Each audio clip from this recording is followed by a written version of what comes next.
श्री गणेशाय नमः। आप सभी भक्तों का आज की कथा में हार्दिक स्वागत है। भगवान गणपति आपके जीवन में आने वाली हर विघ्न बाधा को दूर करें और आपके जीवन में सुख समृद्धि और रिद्धि सिद्धि प्रदान करें। इसी मंगल कामना के साथ आज से पौष मास की कथा का प्रारंभ करते हैं।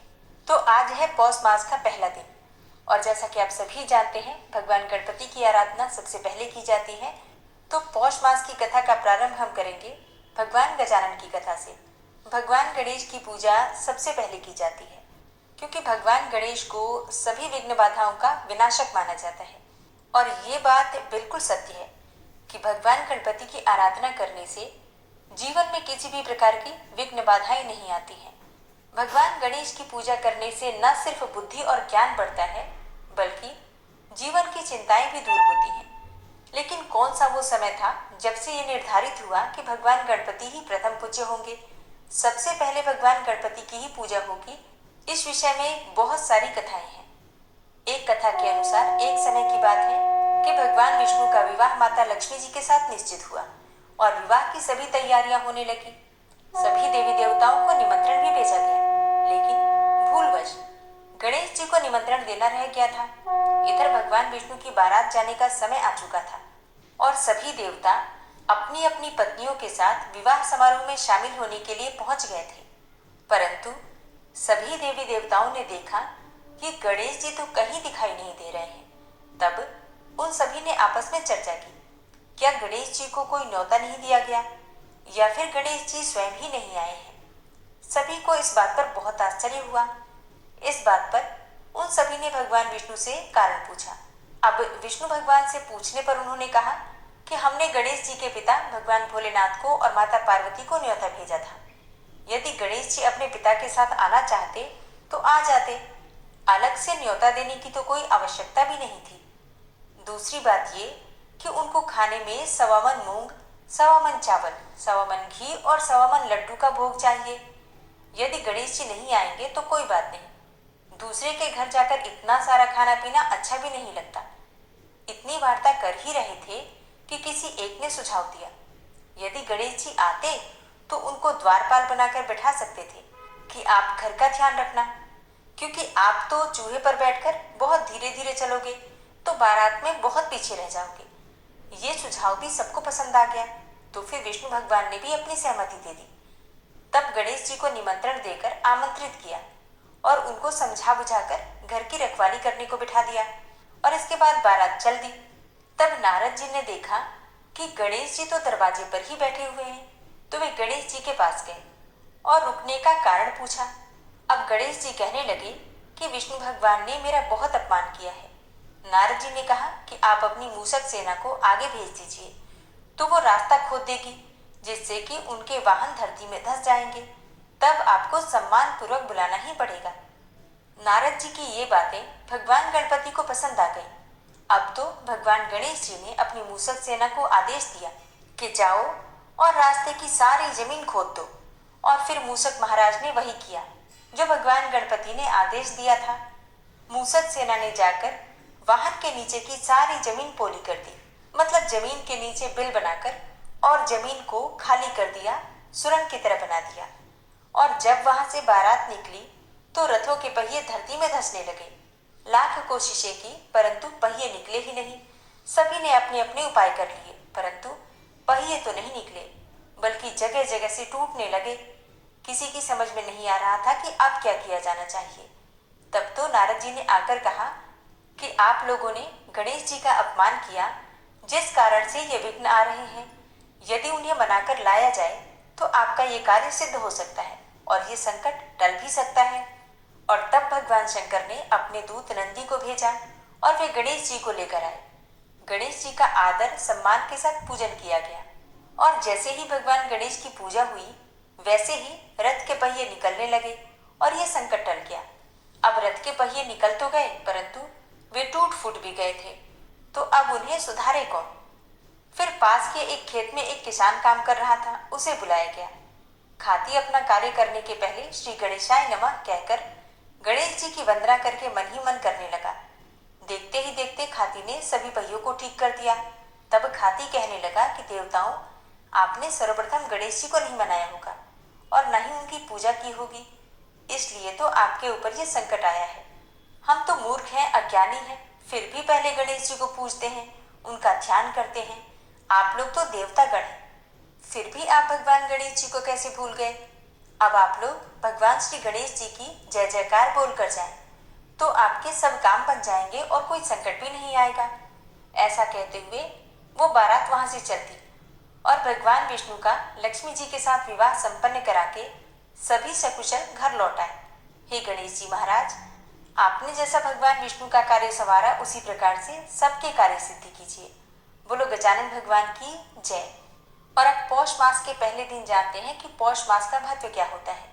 इस महीने में कौन से देवी देवताओं की पूजा करनी चाहिए और इस महीने के नियम क्या होते हैं, पूजा विधि क्या होती है और कौन सा कार्य इस महीने में जरूर करना चाहिए, कौन सा ऐसा कार्य है जो भूल से भी नहीं करना चाहिए।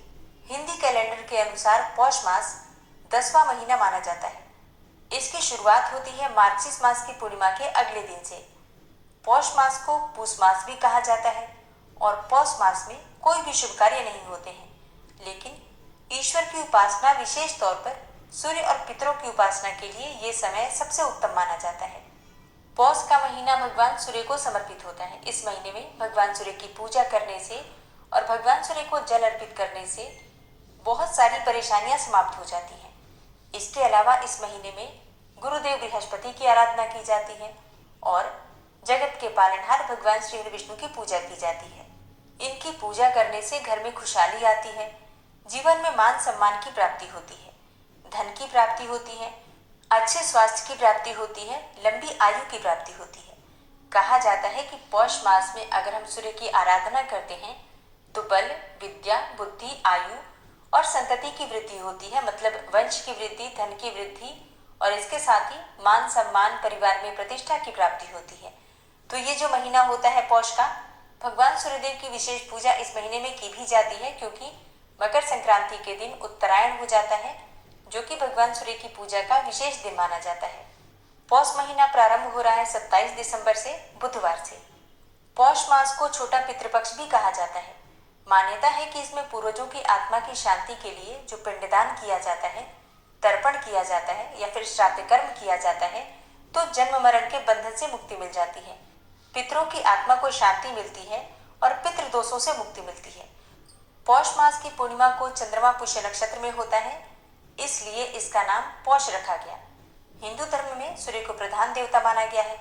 ग्रंथों के अनुसार पौष मास में सूर्य के भग स्वरूप की पूजा करनी चाहिए।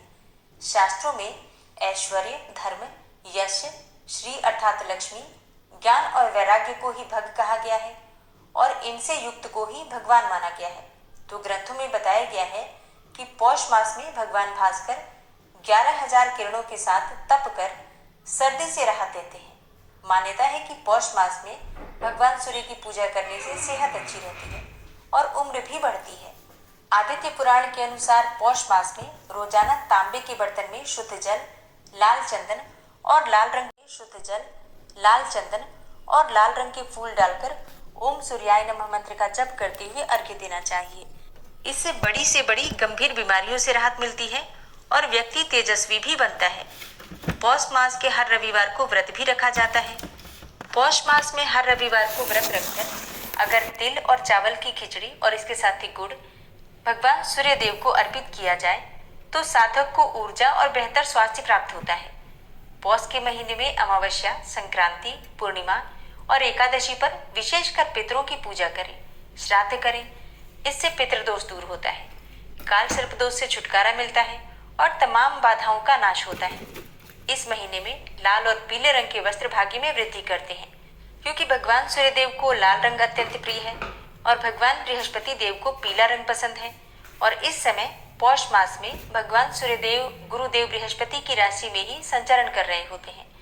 इसलिए इस महीने में भगवान सूर्य और बृहस्पति देव की पूजा करने से भाग्य में वृद्धि होती है और उनके पसंद के जो रंग होते हैं लाल और पीले रंग, इन वस्त्रों को अगर अधिक से अधिक प्रयोग किया जाए, मतलब ज्यादातर इन्हीं वस्त्रों को धारण किया जाए, तो निश्चय ही इससे शुभ फल प्राप्त होता है। घर में गूगल या फिर लोबान की धूप करने से अच्छे स्वास्थ्य की प्राप्ति होती है। पौष मास में अत्यधिक तला हुआ भोजन नहीं करना चाहिए, मेवा आदि का सेवन भी नहीं करना चाहिए। इनकी बजाय गुड़, लौंग, अजवाइन खाना चाहिए, इससे सेहत अच्छी रहती है। अब जैसा कि आप सभी जानते हैं कि इस महीने में ठंड अपने चरम पर होती है। अत्यधिक ठंड होने की वजह से हम जितनी अधिक गर्म चीजों का सेवन करते हैं, हमारा स्वास्थ्य उतना ही अच्छा रहता है। इसलिए इस महीने में गुड़ का सेवन करना अत्यंत श्रेष्ठ माना गया है।